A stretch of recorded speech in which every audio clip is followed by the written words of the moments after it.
ನಿಖಿಲ್ಗೆ ನಾಯಕತ್ವದ ಪರೀಕ್ಷೆ, ವಿರೋಧಿಗಳ ಟೀಕೆಗಳಿಗೆ ಉತ್ತರ. ಹೋರಾಟದಿಂದ ಇಮೇಜ್ ಬಿಲ್ಡಿಂಗ್, ರಾಜಕೀಯ ಭವಿಷ್ಯದ ಟರ್ನಿಂಗ್ ಪಾಯಿಂಟ್.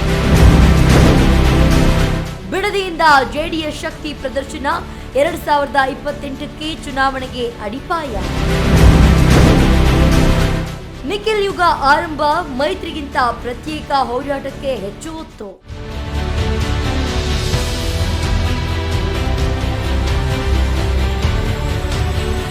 ಬಿಡದಿ ಟೌನ್ಶಿಪ್ ಯೋಜನೆ ವಿರೋಧಿಸಿ ಈಗಾಗಲೇ ಗ್ರಾಮ ಮಟ್ಟದಲ್ಲಿ ರೈತರ ಜೊತೆ ಹೆಜ್ಜೆ ಹಾಕಿದ ನಿಖಿಲ್ ಕುಮಾರಸ್ವಾಮಿ ಈಗ ರಾಜ್ಯ ಮಟ್ಟದ ಹೋರಾಟಕ್ಕೆ ಸಜ್ಜಾಗಿದ್ದಾರೆ. ಆಗಸ್ಟ್ 9, 10 ಹಾಗೆ 11ರಂದು 3 ದಿನಗಳ ಕಾಲ ಬಿಡದಿಯಿಂದ ಫ್ರೀಡಂ ಪಾರ್ಕ್ ವರೆಗೆ ನಡೆಯಲಿರುವ ಪಾದಯಾತ್ರೆಗೆ ದೇವೇಗೌಡರು ಹಸಿರು ನಿಶಾನೆ ತೋರಿಸಿದ್ದಾರೆ. ಈ ಹೋರಾಟದ ಸಂಪೂರ್ಣ ಜವಾಬ್ದಾರಿಯನ್ನ ನಿಖಿಲ್ ಕುಮಾರಸ್ವಾಮಿಗೆ ನೀಡಿರುವುದು ಸಾಮಾನ್ಯ ಬೆಳವಣಿಗೆಯಲ್ಲ. ಇದು ಜೆಡಿಎಸ್ನಲ್ಲಿ ಹೊಸ ನಾಯಕತ್ವದತ್ತ ನಡೆಯುತ್ತಿರುವ ರಾಜಕೀಯ ಸಂದೇಶ ಎನ್ನುವ ಚರ್ಚೆ ರಾಜಕೀಯ ವಲಯದಲ್ಲಿ ಕೇಳಿ ಬರ್ತಿದೆ. ಕಳೆದ ಕೆಲ ವರ್ಷಗಳಿಂದ ನಿಖಿಲ್ ಕುಮಾರಸ್ವಾಮಿ ಬಗ್ಗೆ ಜನಾಂದೋಲನದ ನಾಯಕನಲ್ಲ ಎಂಬ ಟೀಕೆಗಳು ಕೇಳಿ ಬರ್ತಿದ್ವು.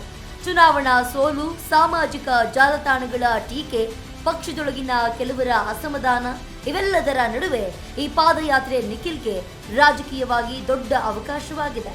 ಹೋರಾಟವನ್ನು ಯಶಸ್ವಿಯಾಗಿ ಮುನ್ನಡೆಸಿದ್ರೆ ಜೆಡಿಎಸ್ನಲ್ಲಿ ಮುಂದಿನ ತಲೆಮಾರಿನ ನಾಯಕ ಎಂಬ ಸಂದೇಶ ರವಾನೆಯಾಗಲಿದೆ.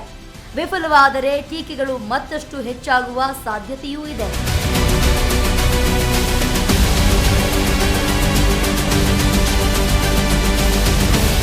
ಪಾದಯಾತ್ರೆ ಅಂದ್ರೆ ಕೇವಲ ರಸ್ತೆ ಮೇಲೆ ನಡೆಯೋದು ಮಾತ್ರ ಅಲ್ಲ, ರಾಜಕೀಯ ಪಕ್ಷಗಳಿಗೆ ಅದು ಶಕ್ತಿ ಪ್ರದರ್ಶನ.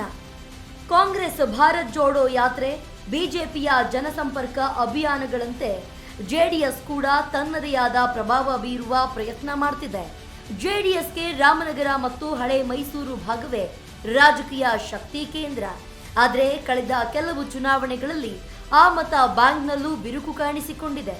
ಹೀಗಾಗಿ ಈ ಪಾದಯಾತ್ರೆ ಮೂಲಕ ಮತ್ತೆ ರೈತರು ಹಾಗೂ ಒಕ್ಕಲಿಗ ಸಮುದಾಯದ ಗಮನ ಸೆಳೆಯುವ ಲೆಕ್ಕಾಚಾರ ನಡೆದಿದೆ. ಗ್ರಾಮ ಮಟ್ಟದಿಂದ ನಗರದವರೆಗೆ ಹೋರಾಟದ ವಾತಾವರಣ ಸೃಷ್ಟಿಸಿ ಜೆಡಿಎಸ್ ಇನ್ನೂ ಜೀವಂತವಾಗಿದೆ ಎಂಬ ಸಂದೇಶ ನೀಡುವ ಪ್ರಯತ್ನ ನಡೀತಿದೆ.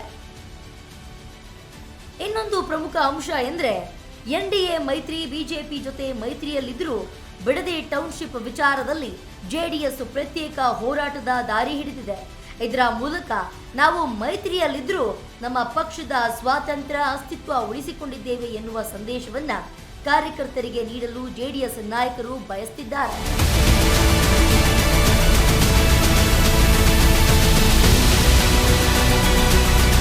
ದೇವೇಗೌಡರು ಮತ್ತು ಕುಮಾರಸ್ವಾಮಿ ನಂತರ ಜೆಡಿಎಸ್ನಲ್ಲಿ ಮುಂದಿನ ನಾಯಕರು ಯಾರು ಎಂಬ ಪ್ರಶ್ನೆ ಹಲವು ವರ್ಷಗಳಿಂದ ಕೇಳಿ ಬರ್ತಿದೆ.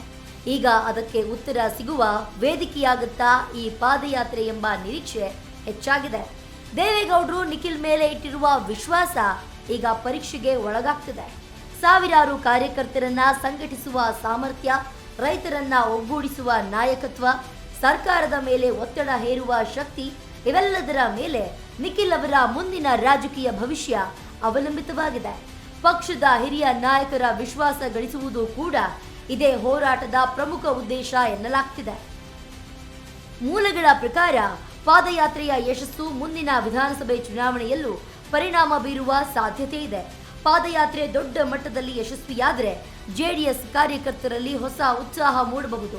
ಹಳೆ ಮೈಸೂರು ಭಾಗದಲ್ಲಿ ಸಂಘಟನೆ ಮತ್ತಷ್ಟು ಬಲಗೊಳ್ಳಬಹುದು. ಮೈತ್ರಿ ಮಾತುಕತೆಯಲ್ಲಿ ಹೆಚ್ಚು ಸ್ಥಾನಗಳಿಗೆ ಒತ್ತಾಯಿಸಲು ರಾಜಕೀಯ ಬಲ ಸಿಗಬಹುದು.